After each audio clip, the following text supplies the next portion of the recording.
m'accueillir. Donc, effectivement, nous avons publié ce livre avec François Pursec, donc, qui est un collègue qui est professeur à l'École supérieure agronomique de Toulouse, qui est également sociologue comme moi. Et alors, ce titre, effectivement, paraît un peu provocateur.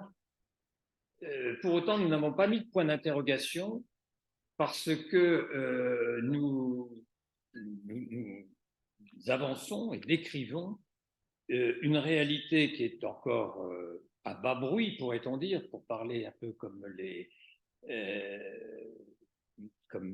les prospectivistes, mais qui est déjà une réalité et qui dessine un paysage de l'agriculture qui va, c'est l'hypothèse que nous faisons en tout cas, qui va s'amplifier. Alors derrière, et nous avons mis un sous-titre, je regrette beaucoup, mais les presses de Sciences Po n'ont pas voulu le mettre en couverture. Nous avons mis un sous-titre qui est « La révolution indicible », car effectivement, ce phénomène n'arrive pas à s'exprimer, à se dire, à se discuter, et encore moins à se mettre en politique, si je puis dire. Alors, qu'est-ce que nous voulons dire par une agriculture sans agriculteurs? En réalité, il y a deux phénomènes qui se télescopent et que je vais essayer d'expliquer ce soir. Le premier, c'est un effondrement démographique, sur lequel je vais quand même m'étendre, parce qu'il est absolument spectaculaire. Et puis, derrière cet effondrement démographique, se cache un phénomène, effectivement, qui n'est pas nommé, et il appartient aux sociologues précisément de le nommer, c'est une recomposition en profondeur des formes d'organisation du travail en agriculture, ce qui permet d'évoquer une agriculture sans agriculteurs. Alors, ces deux phénomènes de l'effondrement démographique d'une part, de la recomposition des formes d'organisation du travail et du capital en agriculture, ont des conséquences évidemment très importantes sur la place des agriculteurs dans la société française. Également, et je terminerai là-dessus, sur les performances et les déséquilibres de l'agriculture française. Ça ne veut pas dire qu'une agriculture sans agriculteurs ne signifie pas qu'il n'y a plus d'agriculture en France. Loin s'en faut, il faut quand même y revenir. Alors, tout d'abord, l'effondrement démographique.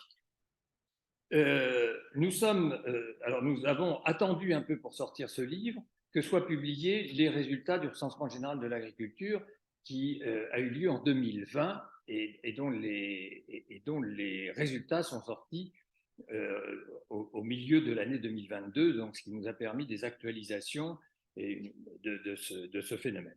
Alors, l'effondrement démographique. En 2020, nous comptons 435 000 chefs d'exploitation et avec les conjoints qui sont co-exploitants ou avec des actifs familiaux, en gros, on en est à 460 000 actifs agricoles non salariés, donc moins de 500 000.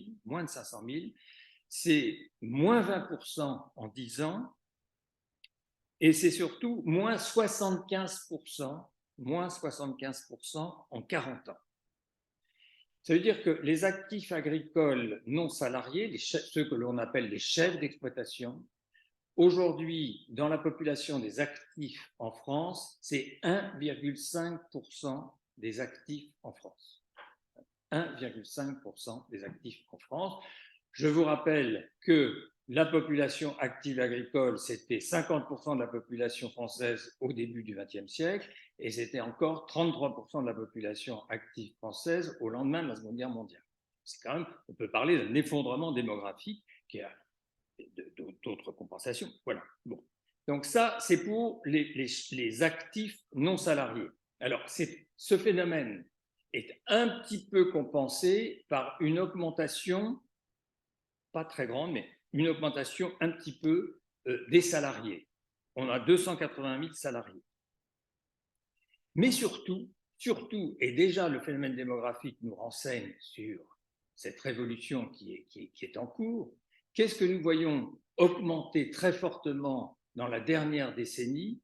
Nous voyons augmenter les salariés des entreprises de travaux agricoles qui travaillent à façon pour les exploitations agricoles, donc qui ne sont pas salariés des exploitations, mais qui sont salariés d'entreprises de travaux qui effectuent des travaux dans les exploitations.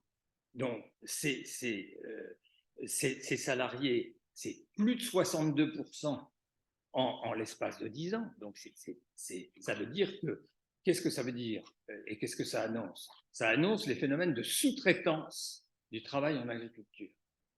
Nous avons plus 14% d'intérimaires et de saisonniers sur les exploitations agricoles. Et, au total, il y a plus de salariés qui travaillent en agriculture, qui sont salariés d'entreprises non agricoles, que de salariés des exploitations agricoles. Est-ce que je me fais bien comprendre? Donc, il y a ce phénomène-là, a explosé, je pourrais dire quand même, hein, oui, dans cette période des 10 dernières années, ce phénomène de sous-traitance, d'intérim, de saisonniers, etc. Alors, si on prend ce personnel, on est, si vous voulez, à 1 million de travailleurs de l'agriculture. 1 million d'actifs à temps plein, si on, 1 million de temps plein annuel, si je peux. Bon. Donc ça, c'est un premier phénomène. Par exemple, dans le domaine de l'élevage, là où on ne s'y attendait pas forcément, dans le domaine de l'élevage, le recours à une main-d'œuvre venue de l'extérieur, donc à de la sous-traitance ou à de l'aide délégation de travaux, a tout simplement doublé en 20 ans. Doublé en 20 ans. Alors, ce phénomène donc d'effondrement et de dispersion des actifs, des formes d'actifs et d'insertion des actifs en agriculture n'est pas tout à fait propre à la France. Je rappelle qu'à l'échelle de l'Europe, les actifs agricoles représentent 4,5% des actifs dans l'Union, sachant que nous avons là beaucoup de petits actifs, petits exploitants, en Pologne notamment, aussi en Roumanie, beaucoup, un petit peu en Bulgarie, beaucoup en Grèce et pas mal en Italie. Mais nous avons à l'échelle de l'Europe, et ça c'est très important pour ce propos, c'est que 50% des chefs d'exploitation en Europe ont plus de 50 ans. Donc, on a affaire aujourd'hui dans la société française, s'agissant des actifs agricoles, aux plus petits groupes professionnels repérables. Ça rejoint ce que tu disais à propos de Jérôme Fourquet. C'est le groupe professionnel qui a le déclin le plus marqué que celui des ouvriers, notamment. Enfin, on a fait parfois des parallèles, mais en fait, non. Là, il y a un effondrement. Et c'est le plus âgé des groupes professionnels. Pour ce qui est de la France, un quart des actifs agricoles, ont plus de 60 ans. Et les deux tiers de ces actifs qui ont plus de 60 ans n'ont pas de successeur désigné. Donc, le phénomène n'est pas terminé.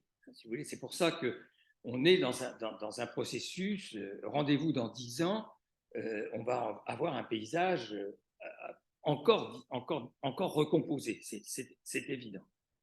Alors, ce phénomène d'effacement et d'effondrement de la population des actifs agricoles, il a plusieurs conséquences. Alors, au sein de la société française, bien entendu, il y a un processus d'effacement qui n'est pas sans conséquence sur le sentiment du monde agricole de se trouver assiégé.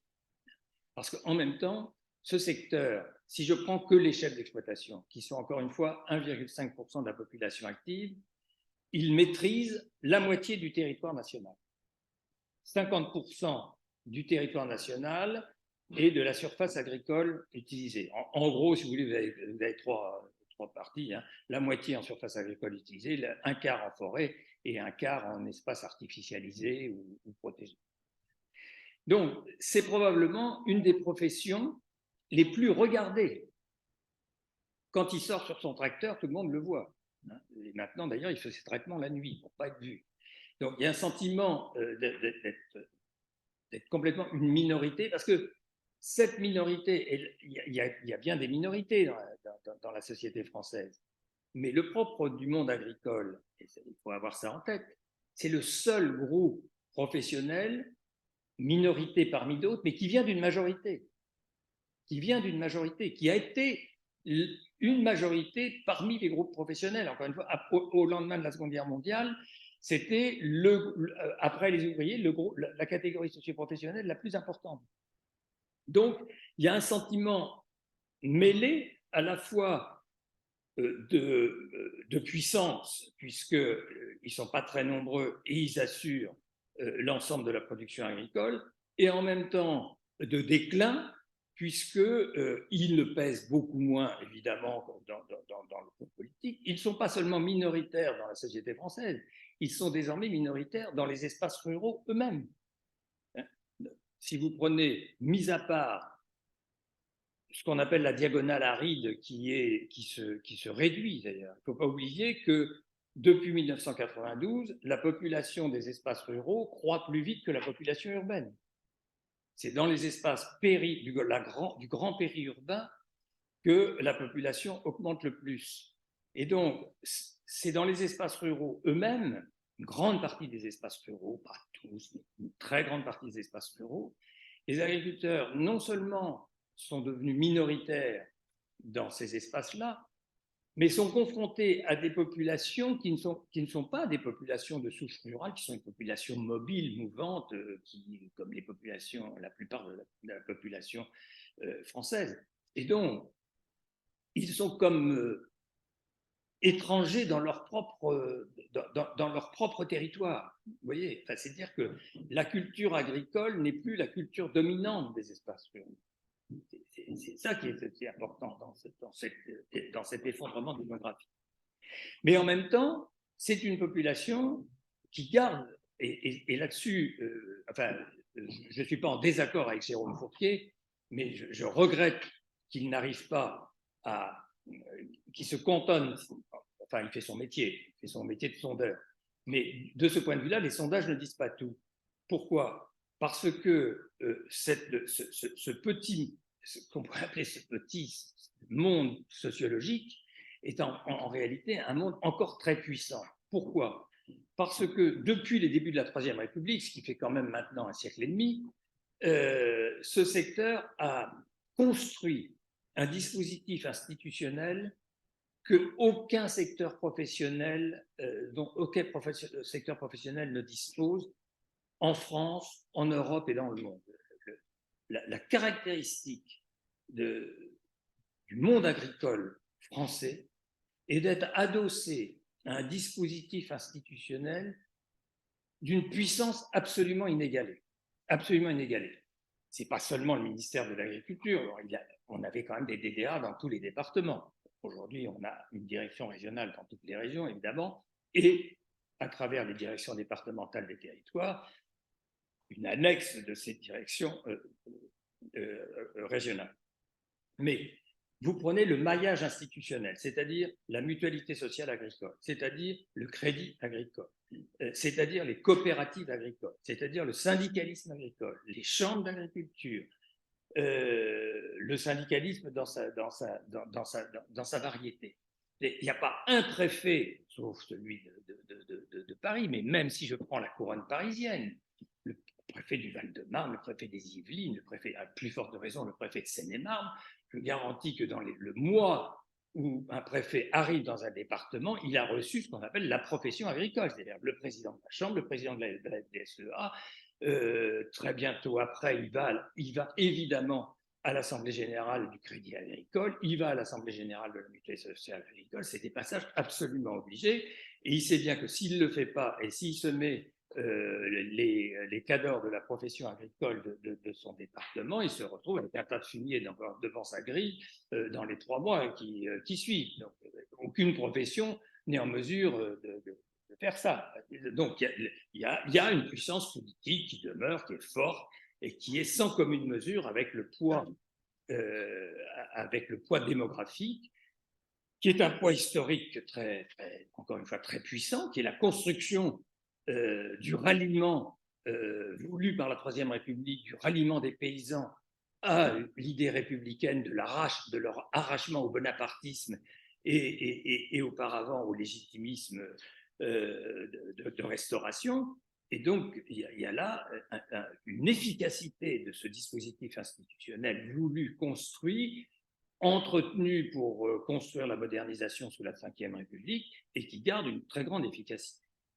Donc, vous voyez, ce phénomène est paradoxal. Ce n'est pas du tout un phénomène simple, ça, d'effacement. Non, non, non, non, non. Vous savez, il y a encore, j'avais fait les calculs il y a maintenant une trentaine d'années, mais donc mais je l'ai un petit peu réactualisé. Il y a 30 ans, vous aviez quand même un tiers des circonscriptions électorales françaises dans lesquelles le vote agricole arbitrait le vote final. Est absolument déterminant. Alors, ceci s'est estompé, évidemment, mais reste quand même très important. Donc ça, c'est le deuxième point. Et puis, le troisième point sur lequel je voudrais insister, et ça fera la transition avec la deuxième partie, c'est qu'à travers ce phénomène, et c'est un peu ça aussi qui est sous-jacent sous ce titre « Une agriculture sans agriculteurs », en fait, ce que nous apercevons à travers ce phénomène d'effondrement démographique, c'est la fin d'un modèle agricole, c'est-à-dire la crise très profonde du modèle de l'agriculture familiale. Et ça c'est un point très important. C'est-à-dire que nous sommes dans un pays, mais c'est vrai d'une grande partie de l'Europe, sauf de la Grande-Bretagne, et c'est d'ailleurs un des points qui a été toujours de grande friction avec les Anglais dans la conception de la politique agricole commune, c'est que nous partageons en Europe, mais c'est la France qui imprègne beaucoup cette vision des choses, que l'agriculture, elle est comme par essence une activité familiale, qu'elle se construit, que le travail agricole est un travail du chef d'exploitation, de son conjoint, de ses enfants, de ses collatéraux, enfin bon bref. Et on a toujours pensé l'agriculture comme une affaire de famille. Et ce que nous constatons aujourd'hui dans cette recomposition très très forte, c'est que l'agriculture est de plus en plus solitaire et de plus en plus sociétaire. Et qu'il y a maintenant très peu, c'est seulement 20% des exploitations où le couple est à la tête de l'exploitation. Donc on a un phénomène d'effondrement du modèle de l'exploitation familiale. Or ça c'est très important parce que toutes les politiques agricoles publiques qui se sont construites depuis justement depuis 1880, en passant par le statut du fermage du gouvernement provisoire, puis la première politique agricole commune et les lois du début de la Ve République, les lois de Debré et Pisani, tout ce dispositif législatif, politique, réglementaire a reposé sur l'idée que l'activité agricole se faisait en famille et qu'il y avait une osmose complète entre le travail, le patrimoine, la vie familiale. Il n'y avait pas de séparation, il n'y avait pas un dehors et un dedans, il y avait une osmose. Et ça, c'est quasiment terminé. Ça se trouve encore un peu, ça sécrète d'ailleurs de grandes nostalgies autour du thème de l'agriculture paysanne, de retrouver une sorte d'osmose autour de tout ça. Force est de constater que l'individualisme moderne, au sens sociologique du terme, l'emporte sur cette vision familiale. Alors ça se traduit, et c'est mon deuxième point, par un éclatement des formes des exploitations agricoles. Le premier paradoxe, qui est le plus important dans cette affaire, c'est que cet effondrement démographique ne signifie pas un processus d'homogénéisation des exploitations agricoles. Au contraire, moins il y en a, plus c'est divers. Moins il y en a, plus c'est divers. Il faut avoir ça en tête. C'est évidemment très préoccupant parce que pour construire une politique publique qui soit à peu près équitable et qui puisse poursuivre à la fois des objectifs économiques, sociaux, environnementaux, quand on a affaire à un tel kaléidoscope, c'est véritablement extrêmement difficile. Alors, qu'est-ce qui se passe? Et là-dessus, effectivement, avec François Pursec, nous prenons le contre-pied des premiers commentaires qui ont été réalisés au moment où sont sortis les chiffres du recensement général de l'agriculture. Qu'est-ce qu'on a entendu au moment de la sortie de ces chiffres? On a dit, ah ben voilà, finalement, la ferme France, elle ne bouge pas tellement. C'est pour ça qu'on parle de révolution indicible. Et c'est venu aussi bien des politiques que des professionnels. Finalement, la ferme France, elle est à peu près stable. Entre 1970 et 2020, la moyenne des exploitations est passée de 52 hectares à 69 hectares. Donc, c'est pas, voilà, on passe de 52 à 69, c'est pas très, très important. Comme si l'observation de la surface moyenne disait tout de cette évolution de l'agriculture. Et notre idée, notre observation et notre analyse, c'est plutôt que ça ne dit rien. Ça ne dit rien parce que si on va au fond, un petit peu au fond des choses et qu'on regarde non plus la surface, mais le potentiel de production de chacune de ces exploitations, donc des 380 000 exploitations, en prenant un outil technique qui s'appelle la production brute standard de chaque exploitation, et bien en fait, on s'aperçoit déjà, grosso modo, que nous avons quatre catégories d'exploitation, uniquement à partir de cette production brute standard. On pourrait prendre le chiffre d'affaires, mais ça ne va pas parce qu'il y a l'endettement. Enfin bon, bref. Mais prenons ça.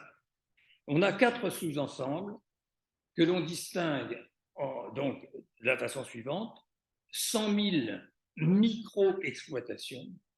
Alors, ce sont vraiment des toutes petites exploitations, souvent, parfois à titre secondaire.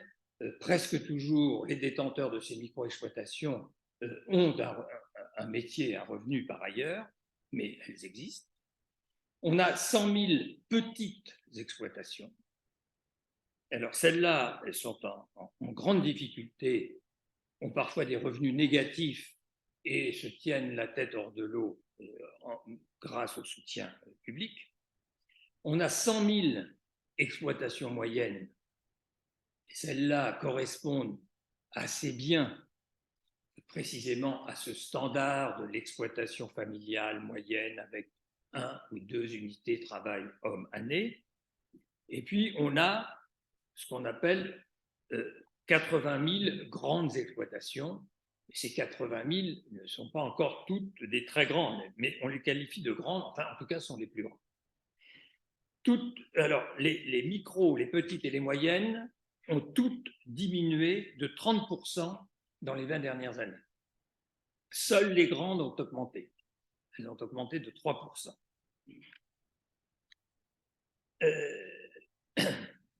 Alors si l'on prend les plus grandes, elles ont une production annuelle brute de plus de 250 000 euros. Seulement la production de plus de 250 000 euros. Leur surface moyenne, c'est ce qui permet quand même de les qualifier de grandes, elles font en moyenne 140 hectares. 140 hectares, elles représentent presque la moitié de la surface agricole utilisée. Donc vous en avez 80 000 sur 380 qui occupent en gros la moitié de la surface agricole utilisée. Elles représentent également 45% de l'emploi. Si on monte d'un cran dans cette catégorisation, si on prend non plus les 80 000, mais on prend seulement les plus de 200 hectares. Les plus de 200 hectares représentent un quart, donc les plus de 200 hectares, c'est seulement un tiers, donc en gros, si vous voulez, c'est 30 000. 30 000 exploitations sur 380 000, elles occupent un tiers du territoire. Elles sont toutes dans un cadre sociétaire, c'est-à-dire une société civile d'exploitation agricole, un groupement agricole d'exploitation en commun, une société anonyme à responsabilité limitée, doublée d'une société commerciale. Enfin, elles sont sous des formes sociétaires. Et 10% de l'ensemble des plus grandes sont dans plusieurs formes sociétaires.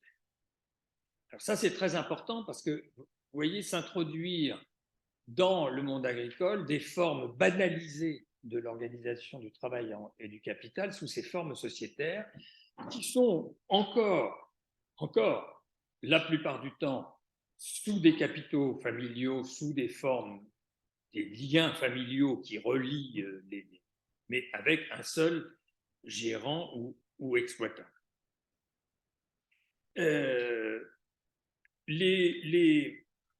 Ces 10% des plus grandes représentent quand même un tiers de la production agricole française. Elles représentent également un tiers de l'emploi et on les trouve surtout dans les céréales, les vins, les légumes et surtout la production de porc. 7 élevages de porc sur 10 sont dans des formes sociétaires et même des holdings. Alors ça, c'est pour le coup, c'est pas indicible, c'est invisible. C'est absolument invisible parce que ce sont des holdings qui se répartissent pas seulement en Bretagne, sur toute la France, mais qui sont reliés entre elles et qui représentent 80% de la production porcine. Ce qui fait d'ailleurs qu'en Bretagne, où on avait une région qui était véritablement une région d'exploitation familiale de dimension moyenne, c'est la région où la diminution des exploitations moyennes est la plus forte. Et 37% des exploitations bretonnes sont aujourd'hui classées parmi les grandes exploitations. Alors, qu'est-ce qui caractérise ces grandes exploitations? C'est le recours au salariat qui augmente de 25%, c'est énorme.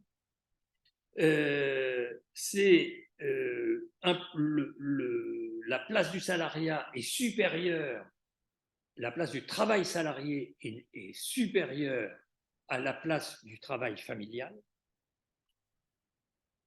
Et surtout, et ça c'est nouveau et c'est aussi relativement invisible, c'est que la sous-traitance et l'intérim et la délégation des travaux ont augmenté de 53% en l'espace de 20 ans. C'est-à-dire que toutes ces formes sociétaires, les plus grosses exploitations agricoles, sont celles qui ont recours à ce que j'évoquais, sont les responsables en quelque sorte de ce boom sur la sous-traitance, sur le développement des entreprises de travaux agricoles, sur les intérims, sur les groupements d'employeurs, donc qui recompose un peu ce paysage. Et on a, et ça c'est très, pour nous, c'est une agriculture sans agriculteurs, on a 7% des 80 000 exploitations qui ont recours à ce que nous appelons, avec François Purseigle, la délégation intégrale. C'est-à-dire que ce sont des propriétaires qui ont encore le titre de chef d'exploitation, qui délèguent les travaux sur l'exploitation clé en main à des sociétés de travaux, qui ne font plus rien sur l'exploitation, mais qui ont, plutôt que de prendre leur retraite et de céder leur ferme, préfèrent garder le statut de chef d'exploitation parce que c'est ce qui légitime notamment le versement des aides publiques. Et donc, ils restent agriculteurs en titre pour la perception des aides publiques, mais délèguent entièrement, y compris la conception des assolements, y compris tout, du semis à la récolte, les assolements, la négociation des prix de vente des produits, c'est une délégation clé en main. Donc là, on a affaire, on peut le dire absolument sans restriction, à de l'agriculture sans agriculteurs, c'est-à-dire une agriculture entièrement déléguée par des agriculteurs qui, pour autant, gardent le titre de chef d'exploitation. Alors, on a dans ces exploitations les plus grandes qui sont en recomposition, en gros, trois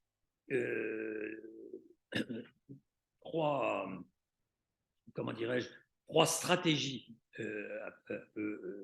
différentes qui se recoupent, enfin bon, un petit peu différentes. On a des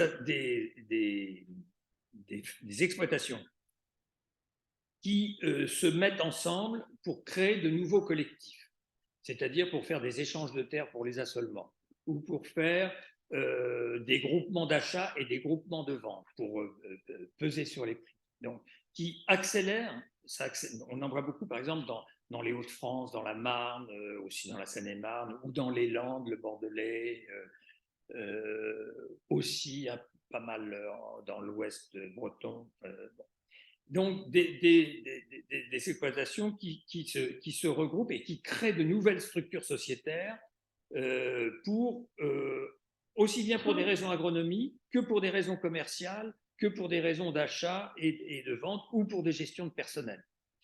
Alors là, on ne peut pas parler d'une agriculture sans agriculteurs, mais c'est une agriculture qui largue les amarres, si je puis dire, avec le modèle de l'exploitation familiale qui prennent des modes d'organisation complexes, assez élaborés, assez sophistiqués, généralement avec un expert comptable quasi à plein temps. Enfin bon, ce sont des formes très élaborées, très avancées, très sophistiquées. On a une deuxième stratégie qui est la stratégie des holdings, qui intègre, alors là encore, avec des formes juridiques appropriées, des exploitations qui restent des établissements autonomes, ceci notamment pour des raisons juridiques, pour des raisons d'optimisation fiscale, pour des raisons environnementales, parce que si vous prenez justement le porc, ça permet de disperser la production sur le territoire et de sortir du processus de concentration de la production porcine qui pose des problèmes. Et on constate dans ces holdings que le travail, notamment sur les productions porcines, le travail de l'élevage à proprement parler est entièrement le fait du travail salarié et absolument plus du travail familial. C'est absolument terminé. Et puis la troisième stratégie que j'ai évoquée auparavant, c'est la stratégie de l'externalisation, de la sous-traitance, de la délégation du travail. Et on voit se mettre en place, par exemple, beaucoup notamment en Belgique, des boîtes de Belgique qui interviennent en France, mais qui ont aussi leur filiale en France, dans le Pas-de-Calais, enfin, en Picardie, en Champagne, dans les Ardennes, enfin bon, dans ce coin-là. Et puis, encore une fois, on le trouve bien dans le Grand Sud, dans l'Aquitaine, dans la Nouvelle-Aquitaine. Donc, des bureaux d'études qui proposent à la fois la gestion, la conception, la réorientation des productions en fonction des marchés, et qui donc propose des process de production absolument clés en main et qui assurent le dispositif. Bon, alors, encore une fois, tout ceci n'est pas toute l'agriculture française, hein. Il ne faut pas se tromper, c'est une agriculture, ce n'est pas toutes les agricultures. Mais cette dynamique-là est quand même extrêmement puissante. Elle est, la plupart du temps, d'ailleurs, on s'aperçoit dans les holdings, tout ça, que beaucoup de ces intervenants, de ces agriculteurs qui construisent ces dispositifs, ont aussi des intérêts en Amérique latine, en Roumanie, en avait en Ukraine, en ont en Afrique, à travers soit directement eux, soit à travers leurs coopératives, des coopératives qui prennent des intérêts. Si vous prenez par exemple les coopératives sucrières qui ont monté de très très grosses entreprises de production et de transformation au Mozambique, en Namibie, ailleurs, des céréaliers qui ont beaucoup investi, notamment sur la Roumanie et puis aussi jusqu'en Ukraine. Au Brésil beaucoup. Donc il y a une internationalisation aussi qui se fait derrière tout ça. Alors, qu'est-ce qui ressort aussi de ce phénomène-là? C'est qu'on a une très très grande disparité des statuts. Derrière cette disparité des statuts, une disparité des revenus. En fait, le monde agricole, quand je disais tout à l'heure que moins il y en a, plus c'est divers, ce petit groupe professionnel est le groupe professionnel qui a le plus gros éventail de revenus. Puisqu'on a des revenus négatifs qui sont compensés et parfois qui ne sont pas compensés, les gens mettent la clé sous la porte, par les soutiens publics, à des revenus et des patrimoines qui sont les plus élevés parmi les revenus et les patrimoines des indépendants. Donc, la valeur médiane des revenus courants avant impôt est en gros de 22 000 euros pour la médiane. La moyenne de la tranche la plus élevée, donc du quart le plus élevé des revenus, c'est 70 000 euros. Et un quart des exploitations ont un revenu inférieur à 8 500 euros par unité de travail, et 10% ont des revenus négatifs. 10% ont des revenus négatifs. Si on compare avec le secteur de la boulangerie, charcuterie, petites entreprises, en 2020, le quart le plus faible, c'était 9 500 euros et le plus élevé, 60 000 euros. Alors que pour les agriculteurs, le quart le plus élevé des revenus est toujours situé au-dessus de 70 000 euros. Alors, ce qui caractérise le monde agricole, pour des raisons d'optimisation fiscale, c'est un très fort endettement. L'endettement moyen est de 140 000 euros par exploitation. C'est un milieu où on aime mieux s'endetter que de payer des impôts. Donc, plus vous vous endettez, plus vous amortissez à court terme, plus vous réduisez votre revenu et vous vous approchez d'une optimisation fiscale maximum. Alors, ce qui ressort de cet endettement à court et moyen terme, c'est une accumulation du patrimoine, ce qui fait que les agriculteurs en fin de carrière ont en gros un patrimoine d'1 million d'euros. 1 million d'euros, ce qui est évidemment, c'est le patrimoine le plus important des indépendants. En moyenne? Oui, en moyenne. En moyenne. C'est-à-dire qu'il y en a qui ont beaucoup plus. Ah ben, oui. Si vous prenez, là, ça vient de se faire à l'instant, puisque ça a un petit peu déjoué la presse, un leader syndical très connu des années 90-2010, qui était Philippe Mangin, qui avait une ferme dans la Meuse. Il était en groupement d'exploitation agricole avec son frère. Ils ont transformé le GAEC en société civile d'exploitation agricole. Ils ont vendu quelque part à un luxembourgeois, un financier luxembourgeois, qui, une fois qu'il a eu quelque part dans la société civile d'exploitation, pouvait reprendre l'ensemble de l'exploitation. Et il a vendu non pas la terre, mais le capital d'exploitation pour 1,2 million. Mais il lui reste encore les 200 hectares de terre. Donc, ça fait si vous mettez la terre dans la Meuse, elle est sûrement au moins à 10 000 euros, probablement un peu plus. Pas en terre agricole, si. Ah, si. 10 000 euros dans la main. Ah oui. Ah oui. Ah oui. Oui, Oui, oui, ah ben oui. Écoute, dans le département de l'Eure, il y a 3 mois, et sous le chapeau de la SAFER, 40 hectares qui se sont vendus 25 000 euros l'hectare.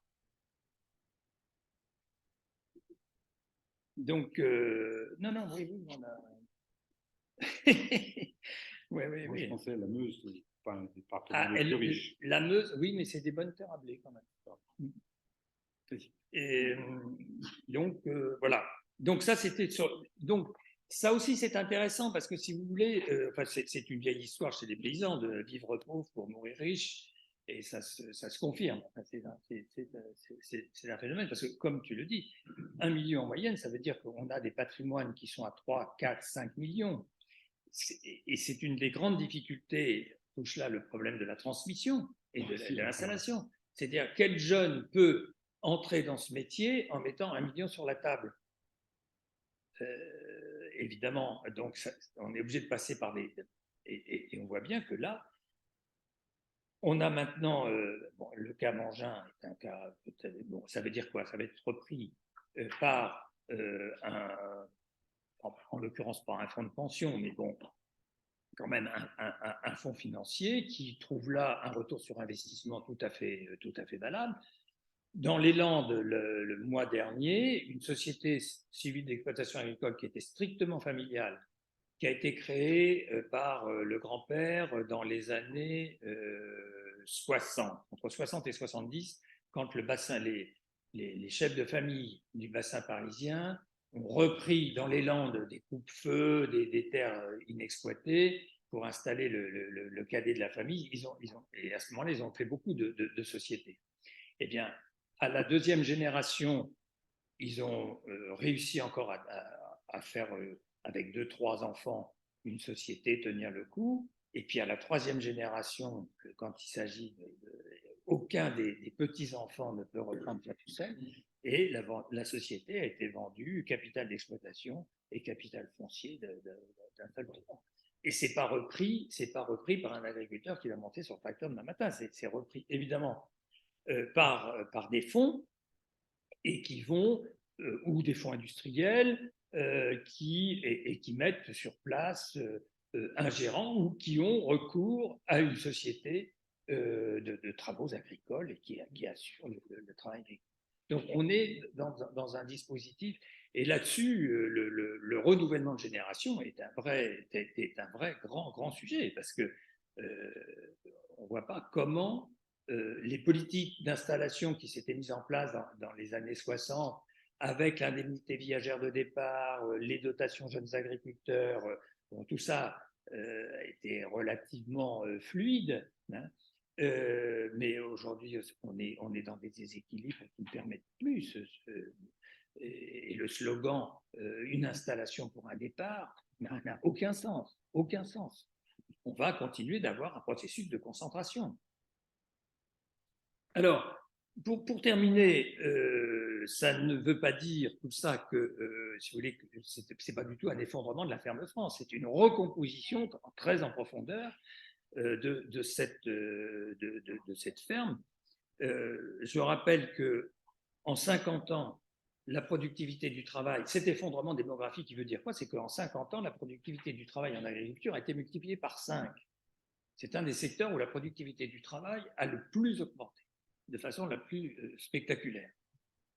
Je rappelle qu'en 1950, nous en étions à 15 quintaux l'hectare, et qu'en 2000, on était à 75-80 quintaux. Et aujourd'hui, si vous prenez toute la partie nord de la France, encore cette année qui était une très bonne année, les 90, 100, 110 quintaux à l'hectare sont absolument monnaie courante. Donc, c'est presque une productivité à l'hectare par 10. On passe, pour les vaches laitières, on est passé de 2000 litres de lait à 9000, 10 000 litres. Nous étions le deuxième exportateur mondial. Alors, il y a eu beaucoup là-dessus, notamment le rapport du Sénat s'est beaucoup ému parce que nous étions le deuxième exportateur mondial et nous ne sommes plus que le sixième exportateur mondial. Il faut regarder ce qui se passe. C'est que, bien évidemment, que la Chine s'est réveillée, que la Russie, qui ne produisait quasiment plus, est devenue maintenant le premier exportateur mondial de céréales avec les surfaces dont dispose la Russie, les terres du Tchernozem. À l'intérieur de l'Union européenne, le réveil de l'agriculture polonaise est évidemment un phénomène très très important. Les phénomènes de l'exportation néerlandaise est une exportation qui n'est pas à la française parce que c'est surtout une exportation de produits transformés. Et ce sixième rang, derrière les États-Unis, le Brésil, l'Allemagne, qui est mais l'Allemagne, elle s'est réunifiée. Enfin, je veux dire que l'Allemagne, l'Allemagne des deux Allemagnes est forcément bien plus forte que l'Allemagne de l'Ouest. Bon, donc, alors on dit ah là là, on dégringole, enfin on dégringole, le monde change. C'est-à-dire, bon voilà. Enfin, pour ma part, je trouve que le déclinisme autour de ça est pas tellement de mise, parce que il y a une chose très importante qui s'est passée pendant cette période, c'est que nous avons effectivement perdu des parts de marché à l'intérieur de l'Union européenne, ce qui n'est pas étonnant, puisque on a injecté de l'argent de la politique agricole commune sur tous les pays de l'Union pour les conduire au rattrapage. Donc, nous exportons moins, effectivement, nous exportons moins sur les pays d'Europe centrale et orientale, comme on le faisait au tout début de l'unification. En revanche, nous avons gagné des parts de marché sur les pays tiers par rapport aux autres pays exportateurs. Donc voilà, il faut mettre tout ça en balance. Donc, on a perdu 3 milliards d'exportation sur les pays de l'Union européenne, on a gagné 11 à l'exportation vers les pays tiers, qui est quand même une performance, bon voilà, que je signale. Alors, on a des gros postes déficitaires qui sont un vrai sujet de politique publique. Il y a d'abord le problème des poissons. Nous en mangeons de plus en plus, nous en produisons de moins en moins et les pêches, et on n'a jamais réussi en France à construire une filière aquacole absolument performante. Ça fait 30 ans qu'on essaye et on n'a pas la main poissonneuse. On a un gros déficit de fruits et légumes, alors ça c'est quand même l'Espagne et le Chili, c'est quand même ça très, très préoccupant. Des produits tropicaux, bon, ça c'est assez normal. On s'est laissé tailler des croupières en horticulture, ce qui est regrettable. Ça, c'est les Néerlandais qui ont tout racheté. Et en oléagineux. Bon, voilà. Alors, pour terminer, aujourd'hui, si vous voulez, nous sommes.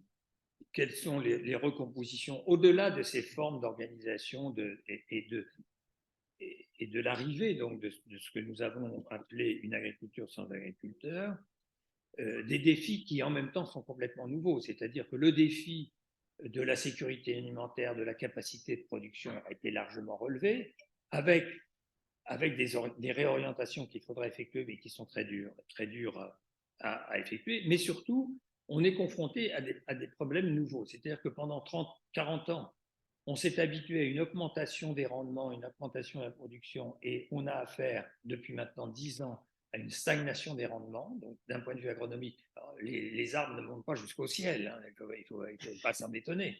Mais il n'empêche que cette stagnation des rendements est un problème agronomique qui est en face de nous. Deuxièmement, on a la place de l'agriculture dans la question du réchauffement climatique. L'agriculture, c'est 23% des émissions de gaz à effet de serre, donc c'est pas rien du tout. Mais en même temps, l'agriculture, c'est la capacité de séquestrer du carbone, c'est la capacité de produire autrement avec une diminution de la production des gaz à effet de serre. Donc là, il y a un défi, mais c'est un changement de braquet, c'est-à-dire qu'on n'est plus seulement sur l'augmentation de la production, on est sur d'autres sujets. Troisièmement, on est en face, depuis les années 90, quand même, à une succession de problèmes sanitaires à travers la réitération d'épizooties qui reviennent de plus en plus fréquemment. La grippe aviaire en est un exemple. Mais on a, et donc, si vous voulez, il y a une correspondance, tous les agronomes en sont d'accord, c'est-à-dire qu'il y a une correspondance entre ces épizooties à répétition et la concentration des élevages, de même qu'il y a une correspondance entre l'effondrement de la biodiversité et les monocultures et les cultures sur grande surface. On sait que pour réintroduire de la biodiversité, il faudrait retrouver des parcelles plus petites avec des cultures les unes à côté des autres et des assolements plus nourris et plus diversifiés. Et puis, dernière question, c'est la question à laquelle la société est très sensible, qui est celle du bien-être animal et de la place de l'animal dans cette production agricole. Donc, pour terminer, on est en face d'un secteur qui est très loin d'être stabilisé et qui est au contraire un secteur qui est dans des incertitudes lourdes, des incertitudes sociologiques quant à sa recomposition en raison de son extrême diversité, qui est en incertitude face aux missions auxquelles il doit faire face et auxquelles il n'est pas forcément préparé, et qui se trouve très regardé dans une société où il n'est plus une matrice civilisationnelle, il est un groupe parmi d'autres. Voilà ce que nous avons essayé d'analyser à travers ce petit livre et que nous avons encore une fois appelé pourquoi cette révolution indicible, parce que dans tout ça, dire que le modèle de l'exploitation familiale s'effondre est très difficile à avouer, aussi bien pour les politiques que pour les syndicalistes et les professionnels, mais aussi d'ailleurs pour les chercheurs qui ont continué de construire leur analyse des exploitations agricoles sur ce modèle familial. Donc c'est quand même une nouvelle révolution qui est en cours. Voilà, merci. Merci. Merci Bertrand.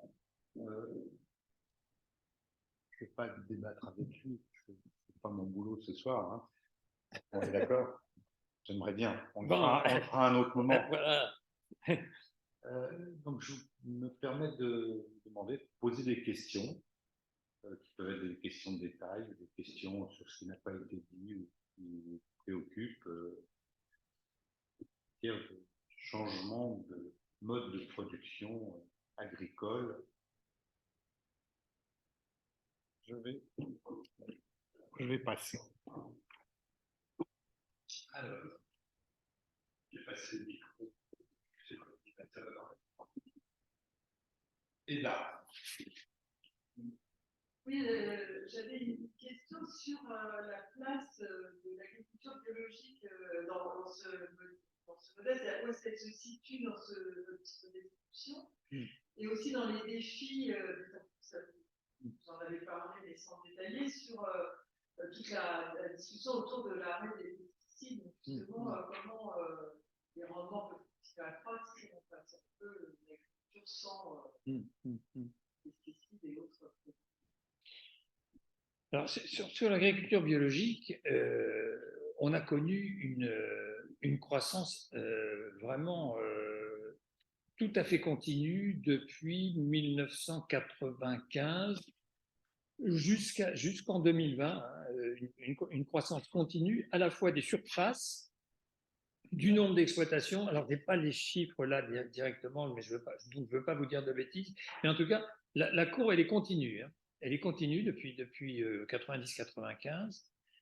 Et depuis 2020, on a un palier. Hein, et d'ailleurs, il y a un rapport de la Cour des comptes qui est sorti à l'automne, oui, en septembre-octobre, un rapport de la Cour des comptes qui met en avant le déficit de soutien public à l'agriculture biologique et l'écart entre les annonces qui ont été faites quant à ce soutien et l'effectivité de ces soutiens. Donc, il y a un rapport de la Cour des comptes qui est tout à fait sévère. Et effectivement, on a eu un arrêt, une diminution de la période de soutien, si vous voulez, parce que, en gros, vous aviez des soutiens à la conversion et puis ensuite des soutiens au maintien. Et donc, ceux-là ont disparu. Et donc, il y a des exploitations qui se sont trouvées en difficulté à la sortie de la conversion parce qu'ils n'étaient pas encore en vitesse de croisière. Là, il y a eu des problèmes. Deuxième chose, depuis la Covid, la consommation des produits en agriculture biologique a baissé. Donc, il y a un peu, voilà, il y a quand même une tension autour de ce secteur en ce moment. Est-ce que c'est passager? Est-ce que voilà, c'est lié à une crise passagère conjoncturelle? Je ne peux pas le dire, je ne sais pas. Mais en tout cas, il y a eu vraiment. Et alors, c'est très important, ce phénomène de l'agriculture biologique, c'est important pour deux choses. D'abord parce que l'image de l'agriculture biologique est extrêmement positive dans l'opinion publique. Et elle contribue beaucoup, même si c'est une minorité, hein, mais elle contribue beaucoup à une réconciliation quand même entre le monde agricole et l'opinion publique, de façon un peu paradoxale parce que cette agriculture biologique n'est pas du tout valorisée à l'intérieur des organisations professionnelles. Mais bon, ils sont quand même valorisés. Et puis la deuxième chose, c'est que l'agriculture biologique, malgré tout, et on a des exemples qui sont très très probants, quand c'est bien mené, les agriculteurs ont des revenus parfois supérieurs aux conventionnels, notamment parce que, comme ils n'ont pas recours à des intrants et qu'ils gèrent précisément par des assolements plus réduits, par une diversité plus grande de production. Parce qu'en fait, les problèmes sanitaires, comme les problèmes de biodiversité, sont liés à la monoculture, à l'extrême. Hein. L'ennemi de la santé des plantes et l'ennemi de la biodiversité, c'est la monoculture. Alors, quand vous êtes en biculture, bon, mais ça ne va pas beaucoup mieux. Donc, tout le problème de réintroduction de biodiversité, comment dirais-je, d'amoindrissement des risques sanitaires, c'est de réintroduire de la diversité des cultures. Et ça, les agriculteurs en bio le font. Et donc, ils ouvrent des voies qui ne sont pas encore dominantes, mais qui sont très intéressantes d'un point de vue agronomique et du point de vue des problèmes en fait, desquels on se trouve. Il se situe où dans les exploitations, dans les petits problèmes? On trouve tout. Ça, c'est intéressant. Effectivement, comme le dit Bernard, on a de tout. C'est-à-dire qu'on a de la toute petite exploitation en permaculture, on a de l'exploitation moyenne, on en a même des grandes. Moi, j'ai un voisin qui a 250 hectares en bio, il fait pas du maraîchage, il fait de la céréaliculture, il a réintroduit une troupe de moutons sur son exploitation pour réintroduire de la complémentarité et réintroduire de la matière organique sans avoir avoir recours à des engrais chimiques. Il est en grande culture, mais il est en bio, il a un verger, il fait de la vente, enfin bon, il fait de la vente directe. Bon, je ne sais pas combien de temps il va tenir le coup parce que c'est un boulot énorme. Enfin, il faut être tout le temps sur le pont. Mais enfin, il y a des expériences. Mais alors, ça, c'est un sujet intéressant parce que ce qui est en train de se passer actuellement, quand on regarde les transmissions sur les 3-4 dernières années, en raison du phénomène d'agrandissement, le phénomène de succession se présente sous des formes sociétaires. Et donc, les jeunes qui veulent à tout prix rentrer dans la production agricole ne peuvent rentrer que sur des toutes petites exploitations. Et donc, on a une sorte de divorce entre donc, la production de masse qui va aller de plus en plus à ces formes abstraites et sociétaires et des productions de proximité qui vont être le fait de micro ou de petites exploitations. Donc, il y a un vrai gros sujet là. Vrai gros sujet. Mais donc, pour répondre précisément à votre question, on a des grandes, on a des moyennes, on a des petites, des micros, pas trop, non, mais plutôt des petites exploitations. Mais par exemple, dans les fruits et légumes, vous avez des très grandes exploitations en bio, en fruits et légumes, qui sont en contrat avec la très grande distribution, parce qu'il faut. On peut pas. Le marché de bio s'est tellement développé qu'il ne peut pas être le fait que d'un marché de proximité ou de petites exploitations.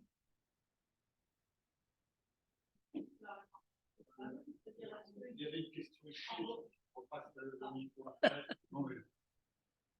Vas-y. Merci pour votre présentation. Vous avez bien insisté notamment à la fin sur le lien entre l'évolution vers une mode de plus en plus concentrée et la logique. Est-ce qu'on peut imaginer que ces limites écologiques affectent la logique de ce processus, que donc on puisse voir émerger des formes différentes. Vous avez insisté sur la biodiversité sanitaire, on pourrait rajouter aussi la question du territoire, parce que l'agriculture est un élément absolument structurant du territoire. Et aujourd'hui, on a, du fait de cette hyperconcentration, l'abandon du territoire par l'agriculture. C'est aussi un autre problème.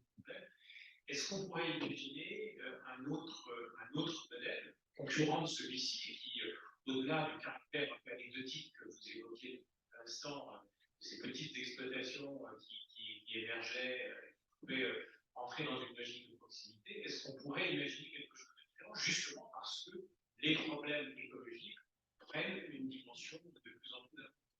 Si très juste, si vous avez connaissance de cet élément-là, on a travaillé sur les questions d'évolution de la population active agricole. Tous les scénarios à peu près prévoient une poursuite de la baisse de la population agricole, sauf un, frappant parce qu'il prévoit qu'à échéance 2050, il y aurait 500 000 emplois supplémentaires dans l'agriculture, c'est du chiffre projet, ici. Voilà, donc ils reconnaissent eux-mêmes que c'est pas très étayé encore et qu'il va falloir y travailler beaucoup. Mais voilà, est-ce qu'on peut imaginer autre chose? Oui, on peut imaginer un scénario que d'ailleurs Bruxelles essaye de pousser, c'est-à-dire un scénario qui prenne en compte pas seulement la production de biens marchands, mais la production de biens non marchands et de communs par l'agriculture, et la rémunération, c'est-à-dire comment passer de la rente à l'hectare, qui était la compensation de la fin des produits, des prix garantis en 1992 et la mise sur les marchés mondiaux, on a compensé par une rente. C'est d'ailleurs pour ça d'ailleurs qu'on a des agricultures sans agriculteurs, c'est-à-dire que des agriculteurs qui gardent le titre, qui font tout faire, parce qu'ils empochent la rente. Le grand défi politique qui est un des défis politiques qui est posé, c'est comment on arrive à se débarrasser de ce système de rente pour transformer les 10 milliards de soutien annuel à l'agriculture en rétribution de services environnementaux. À ce moment-là, on change complètement les logiques. Et donc, les agriculteurs sont à la fois des pourvoyeurs de notre sécurité alimentaire, en même temps des pourvoyeurs de la lutte contre le réchauffement climatique à travers des productions et des modes de production plus vertueux. Mais il faut bien se poser la question, et à laquelle je n'ai pas la réponse, en tout cas je pose la question, c'est que des structures très bien organisées, avec un fort potentiel en ingénierie, en anticipation, pour construire ces nouveaux modèles de production. Supposons que ces nouveaux modèles de production, ce soient des lanières de production qui se succèdent les unes par rapport aux autres pour introduire de la diversité des productions, pour construire une meilleure qualité sanitaire de la production, de réintroduire de la complémentarité entre l'élevage et les productions végétales, soit de région à région, soit au sein d'une même région. Enfin, tout ça est une vraie grande révolution agronomique qu'il faut faire. Et donc, il faut avoir l'honnêteté de reconnaître que cette révolution environnementale qui permettrait à l'agriculture, à travers la séquestration du carbone, à travers de nouveaux modèles de production, d'être un des acteurs efficaces de la lutte contre le réchauffement climatique, est très éloignée du modèle que nous connaissons actuellement, demande d'énormes investissements, et ce sont peut-être des structures importantes qui sont capables de porter cette révolution-là. En tout cas, il ne faut pas l'exclure. Il ne faut pas l'exclure. Le grand n'est pas forcément moins vertueux de ce point de vue-là, hein, si on se comprend bien, que ne pourrait l'être un exploitant tout seul qui ne peut pas à la fois gérer un troupeau, gérer un verger, gérer des champs diversifiés, etc. Enfin, je veux dire, ça demande énormément à la fois de travail. De travail physique et puis de charge mentale et d'investissement intellectuel sur ces nouvelles conceptions. Et donc, si vous voulez, je suis pas... je trouve que cette agriculture sans agriculteurs, je ne m'en réjouis pas, en ce sens que je pense que ça peut être vraiment une perte culturelle très importante, et notamment pour les territoires, de ne pas savoir qui cultive le champ qui est à côté. Enfin bon, tout ça est un processus d'abstraction généralisée qui est pas très porteur de... Bon. Mais en même temps, je me refuse à diaboliser ce dispositif au regard des défis qui nous sont posés. Je pense que si on arrive à trouver des dispositifs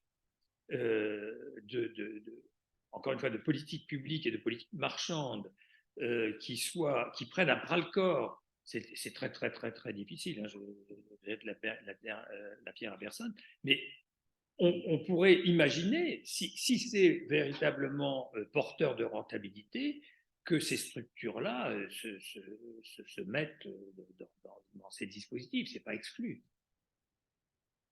Et notamment, pardon, pour terminer là-dessus, notamment ces bureaux d'études dont je vous parlais là, qui interviennent. Alors c'est plutôt François Purseigle qui les a interviewés que moi, mais c'est extrêmement intéressant parce que ce sont des bureaux d'études qui sont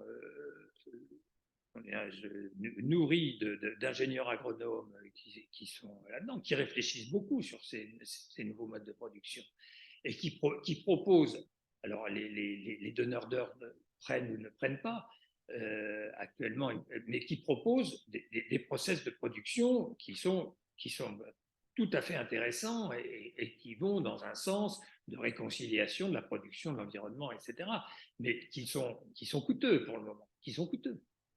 Et donc, si on ne les intègre pas dans les compensations de politique publique, ça ne va pas démarrer.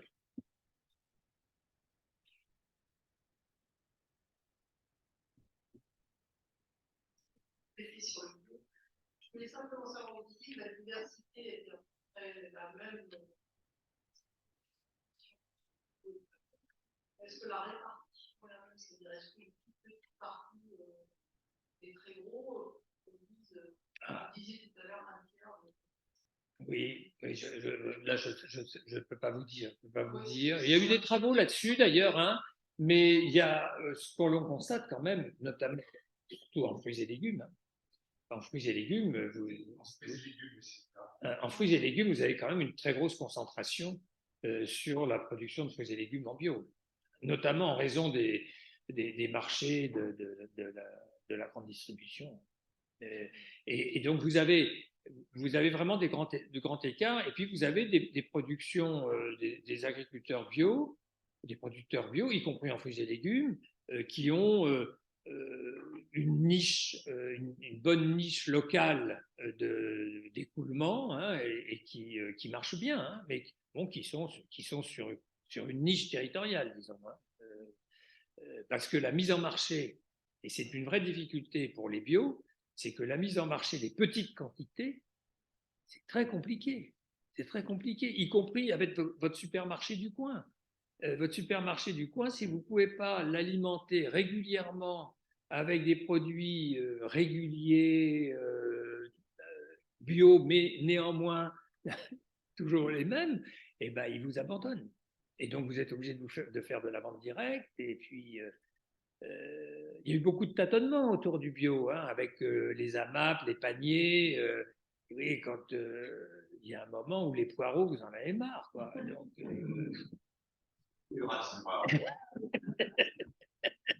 non, mais c'est une vraie difficulté. Faut pas. Merci de votre présentation, c'était très clair. Je ne sais pas grand-chose.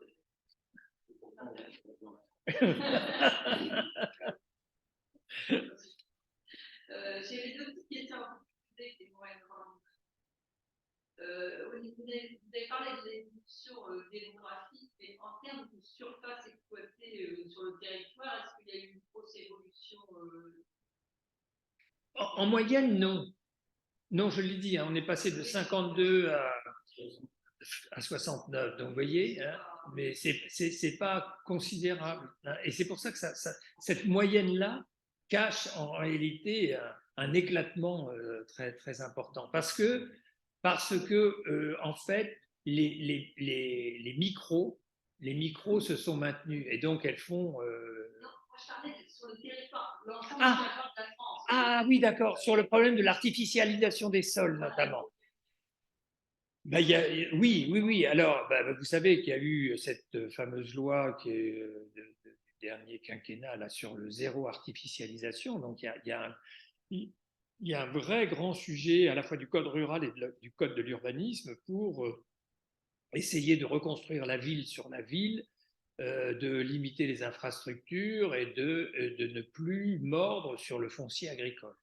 Mais il y a eu quand même, pour autant, malgré cela, et notamment, ce n'est pas tant la ville que les problèmes des infrastructures, notamment des infrastructures routières, qui continuent de provoquer un peu d'artificialisation. Donc oui, il y a eu une diminution de la surface agricole. Oui. La deuxième question, c'était au niveau des comportements alimentaires, sur oui. Généralement, d'ailleurs, qu'est-ce que ça il y a une évolution alors il y a une évolution parce que notamment, alors c'est Pascal Ebel qui a travaillé sur l'évolution des comportements alimentaires. C'est une chercheuse qui a travaillé au CREDOC, mais j'ai appris qu'elle venait de quitter le CREDOC, elle est passée dans une autre institution, celui public ou parapublic, sur les questions alors, pourquoi est-ce que c'est intéressant les études de Pascal Ebel? C'est qu'elle a étudié des cohortes par âge. Et donc, si vous voulez, elle montre que, en gros, tous les 10 ans, si vous mettez la population par tranche d'âge de 10 ans en 10 ans, si vous voulez, vous avez, et ça c'est nouveau, parce qu'en fait les comportements alimentaires étaient, jusque dans les années, jusqu'aux 30 Glorieuses, hein, des comportements qui étaient les plus lents à bouger. Et aujourd'hui, les comportements alimentaires bougent très vite, notamment parce que le nombre de repas pris au domicile est de plus en plus faible. Et donc, il n'y a plus de culture familiale de transmission de la cuisine. Il y a de la cuisine ludique, de la cuisine festive, bon, tout ça. On n'a jamais vendu autant de magazines de cuisine et de livres. Mais en fait, c'est le fait des retraités. Et c'est les traités qui font la cuisine.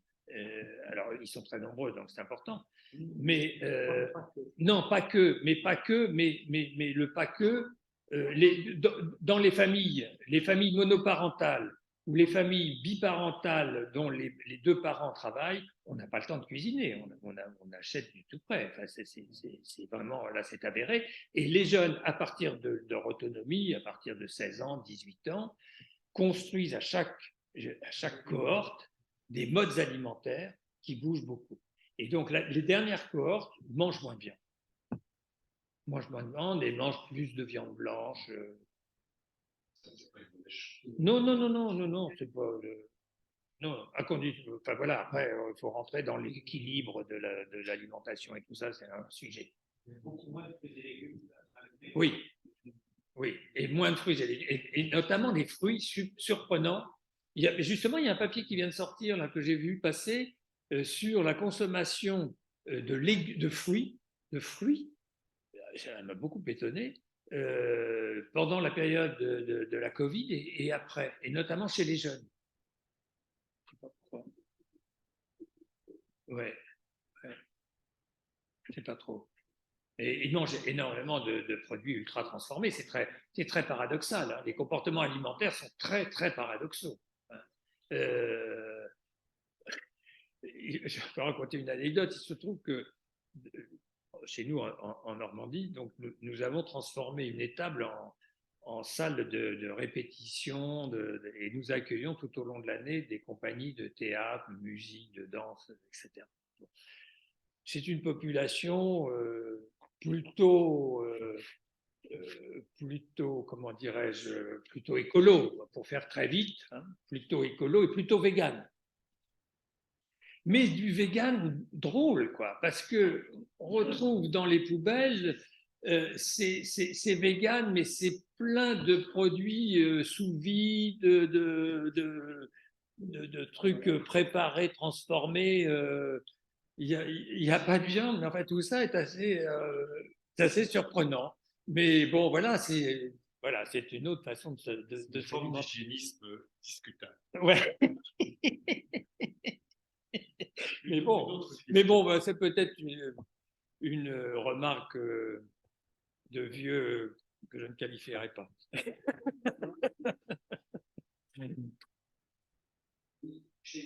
On a le sentiment quand même que la France, Ouais. en dehors de grandes exploitations, pas très bien. Oui.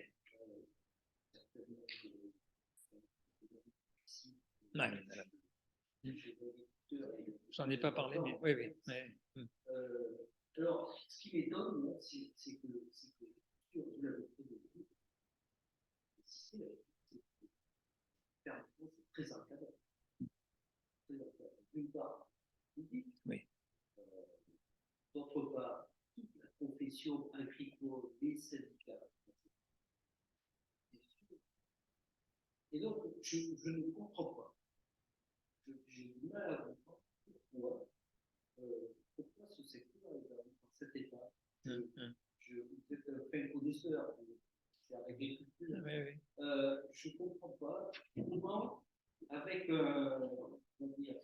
cet environnement même qui est presque symbiotique, peut-être peut-être même trop, comment on en est arrivé?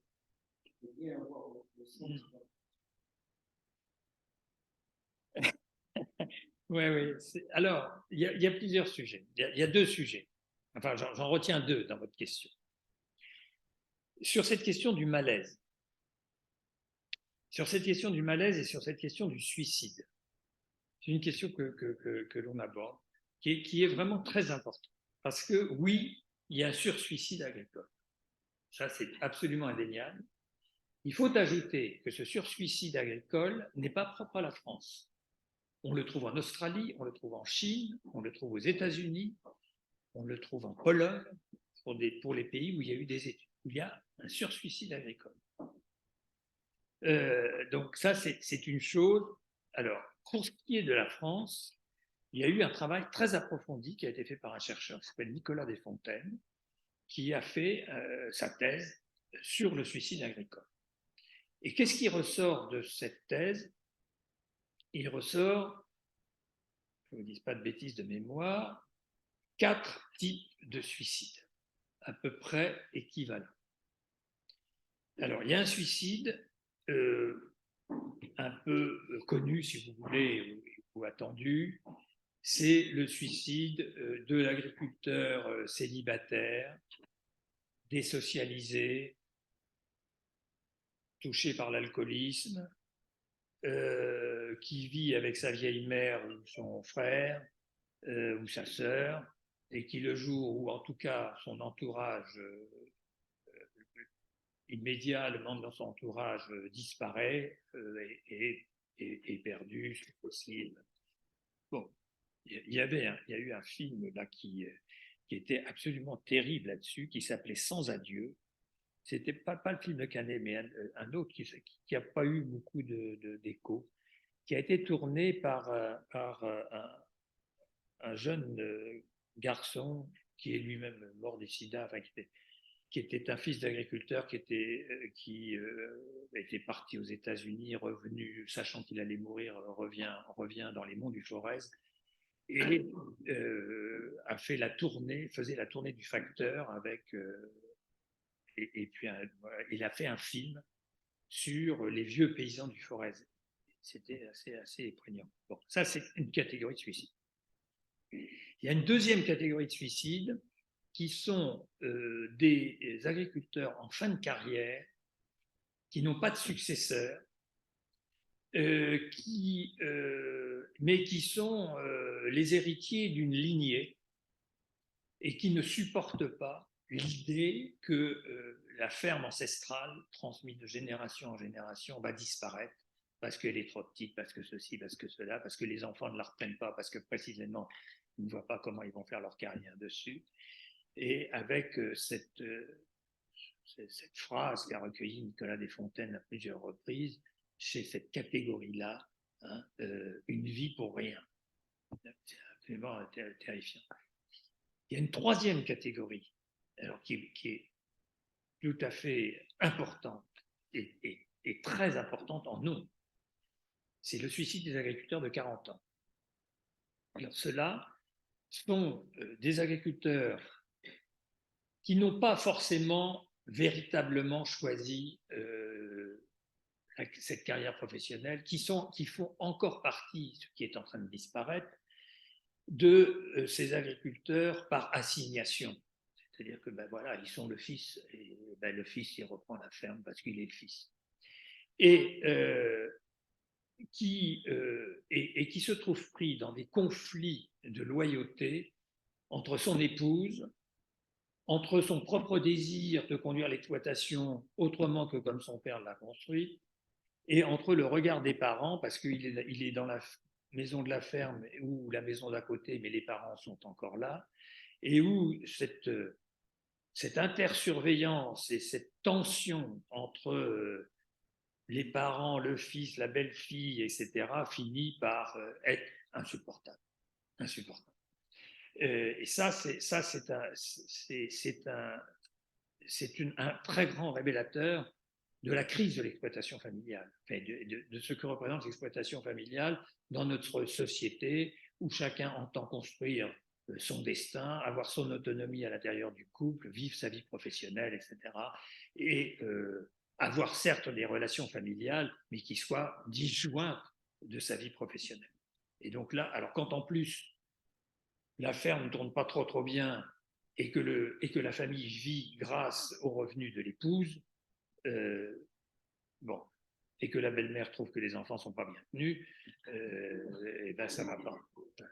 Mais d'ailleurs, je vais vous dire, un jour j'ai fait une session devant des jeunes femmes de la mutualité sociale agricole. Je ne sais plus quel était le thème. Enfin, bon, bref. Et on est amené à parler, parce que j'en ai pas parlé là, mais enfin, du problème du célibat agricole, puisque c'est aussi une catégorie socio-professionnelle où le célibat pratiqué bon, et non souhaité est quand même un des plus forts, et il est complètement lié d'ailleurs aux revenus. C'est-à-dire que les agriculteurs du bassin parisien ne sont pas célibataires. En revanche, les éleveurs du Massif central le sont. Eh bien, je disais à ces jeunes femmes, je disais, mais enfin, je ne comprends pas bien, aidez-moi plutôt à comprendre pourquoi on a un taux de célibat plus important. Et ça a été, mais alors, je peux vous dire, je n'ai pas soufflé la réponse, mais ça a été une sorte de cri du cœur, ça a été la belle-mère.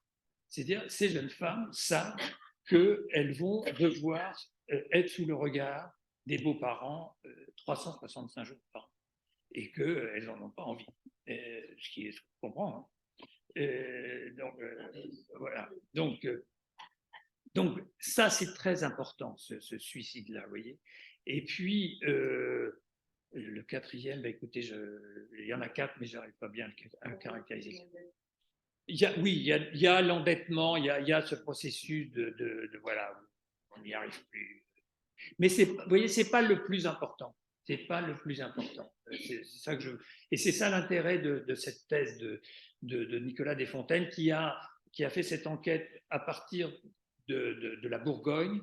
Il a fait cette enquête à partir des familles, des amis, des maires, des curés qui ont connu ces agriculteurs qui se sont suicidés. C'était vraiment, c'est un travail très très remarquable, très très délicat, très très très bien. Et puis le deuxième élément donc sur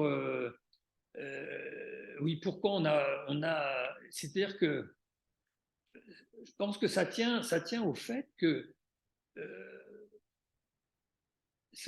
au fond, si vous voulez, on a l'impression, et on n'insistera jamais assez là-dessus, on a l'impression que ce petit monde, il est homogène, mais en fait, les projets professionnels au sein de l'agriculture ont du mal à se rejoindre. Et du coup, ce dialogue avec la société, ce dialogue avec les pouvoirs publics, il est un dialogue un peu tronqué, quoi, parce qu'il n'arrive pas à représenter, contrairement à ce qui s'est passé dans la période un peu glorieuse des années 60, si vous voulez, ce qui est forcément une nostalgie, parce que qu'est-ce qui s'est passé dans les années 60 ? Il y a eu une vraie convergence entre les intérêts de la société dans son ensemble, qui était d'arriver à manger vite et pas cher, hein, les intérêts des agriculteurs, puisque pour qu'ils remplissent cette mission, on leur a donné des prix garantis. Donc, plus ils produisaient, plus ils gagnaient. Plus ils produisaient, plus ils gagnaient, plus le panier de la ménagère s'améliorait et s'allégeait. Donc, tout le monde était content, même si tout le monde n'était pas content, mais la plupart étaient contents. Tandis qu'aujourd'hui, on est dans des écarts, dans une dispersion et dans une non-convergence, si vous voulez, de l'objectif pour tous. C'est ça une difficulté. Je dirais ça. On va peut-être s'arrêter là. Comme vous voulez. En tout cas, c'était un plaisir. On pourrait continuer. Enfin, c'est un sujet inépuisable mais difficile parce qu'effectivement, au fond, je ne réponds pas à votre question parce que c'est difficile. Pardon ? Non. Voilà. Ben, il faut que je continue à travailler. Ah, sur le suicide, je vous ai répondu quand même. Mais comme ce n'est pas de moi, je n'ai pas de mérite. Non, mais peut-être Ah oui. Quand on passe beaucoup de temps dans le milieu rural, le nombre d'agriculteurs croisés, des voisins, c'est on marche par-dessus la tête, c'est très d'augmentation. On peut faire une sorte de force entre la façon, la liberté d'entreprendre, de construire une entreprise familiale, et puis les réglementations. Alors, ce vécu, à la réalité. Non, c'est une réalité, mais prenez le problème des pesticides, prenez le problème des eaux de non-traitement à proximité des. Quand vous avez un gamin qui a une bronchiolite à vous affoler et que vous avez le pulvérisateur qui passe à 5 mètres de la maison, qu'est-ce que vous faites? Si vous êtes maire, vous allez voir l'agriculteur, vous lui dites écoute quand même, tu pourrais un peu faire attention et puis tu n'as peut-être pas besoin de passer 3 fois. Alors, et l'agriculteur le vit comme une contrainte, une réglementation. Bah oui, évidemment, oui. Il y a des injonctions contradictoires. Il y a des injonctions contradictoires, et notamment autour de ce problème des traitements. C'est quand même le grand sujet de la liberté d'entreprendre. C'est-à-dire, on a des problèmes de santé publique. Quand vous êtes maire, si vous êtes maire d'un patelin, et que vous êtes.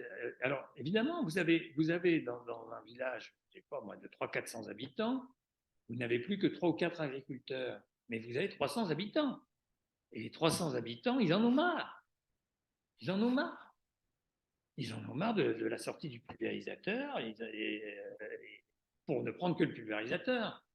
Ils en ont marre, s'ils se trouvent en Seine-et-Marne, de se retrouver à côté d'un agriculteur qui construit un méthaniseur, qui fait du maïs pour mettre dans le méthaniseur et qui explique qu'il nourrit le monde. Il faut aussi voir ces contradictions. Et donc, oui, il y a des tensions, et des tensions, quand vous êtes en politique, les tensions, vous essayez de les régler par la réglementation. Et donc, ça crée, c'est plus du tout le même métier. Et donc, tout le monde est malheureux. Tout le monde est malheureux. Les parents qui ont le gamin à la bronchiolite sont très malheureux, parce qu'en plus, en venant vivre à la campagne, ils espéraient que le gamin respirerait un bon air. Et puis, l'agriculteur est très malheureux parce que ces connards d'urbains qui viennent s'installer chez nous n'y comprennent rien et ne comprennent pas mon métier. Et donc, vous n'avez pas besoin d'être entre la ville et la campagne, vous êtes au cœur de la campagne et vous avez à régler ce type de tension qui est, et d'ailleurs, si vous avez des difficultés pour trouver des maires de village, c'est parce que c'est ces tensions-là aussi qu'il faut régler, qui sont extrêmement difficiles. C'est tendu, hein, je suis d'accord avec vous. Hein. Et donc ça contribue à cette espèce de mal-être. Pour répondre quand même un petit peu à la question de monsieur, ça participe de ça, avec en plus des injonctions. Le code de l'environnement n'est pas complètement orthogonal au code rural, mais enfin, il n'est pas tout à fait convergent quand même. Et si vous y ajoutez le code de l'urbanisme à côté, puisque vous avez des lotissements et le bazar, et vous êtes au milieu de tout ça, et vraiment, c'est quand même difficile à harmoniser. Et c'est vrai qu'on est là dans des tensions territoriales très fortes. Je crois qu'on pourrait terminer là-dessus. Si je puis ajouter un tout petit mot, il me semble, peut-être pour répondre en partie à votre question et pour aller dans votre sens, c'est que les agriculteurs, s'ils existent encore, oui. Bon. Ah oui, c'est pas toute l'agriculture, comme Voilà. je dis. Les agriculteurs, donc, sont de plus en plus isolés dans le monde rural. Ouais. Parfois même exclus, et quelquefois exclus par eux-mêmes du monde rural. Parfois. C'est-à-dire qu'ils ont... Si. Enfin, ils peuvent le vivre comme ça, en tout cas. Ils le font, si. C'est-à-dire qu'ils font... Bon, on ne va pas développer là-dessus. Simplement, quand je dis exclus par eux-mêmes, c'est que parfois une partie des normes et des réglementations viennent d'eux. Il ne faut pas non plus oublier ça. Oui. Donc, et il y a une confrontation, c'est ce que tu viens de dire, hein, il y a une confrontation quelquefois très dure. Je crois que c'est d'autant plus difficile qu'ils sont, comme tu l'as très bien décrit, moins nombreux parfois isolés. Dans la commune où je passe une partie de la vie, là, près de la forêt, il y a encore un seul vrai agriculteur. C'est la commune la plus étendue de ce coin-là. Sur-École, c'est à côté de la forêt. Il y a un vrai agriculteur encore. Sur la commune voisine, il y a quelques maraîchers, notamment sur Milly. Voilà, cet agriculteur-là que je connais par ailleurs, qui n'a, je crois, pas trop de problèmes, mais il est seul. Hein. C'est-à-dire que s'il a des problèmes, il va être seul contre tous les autres. C'est pas dur. Et ça, c'est très dur à vivre. Et s'ils sont 2 ou 3, c'est tout aussi dur à vivre. Hein. Donc, je crois que ça, c'est une des caractéristiques. C'est pas de leur faute, hein. C'est de la faute. Si vous rajoutez par là-dessus, pour simplifier les choses, le problème de la chasse, Oui, vous avez fait le.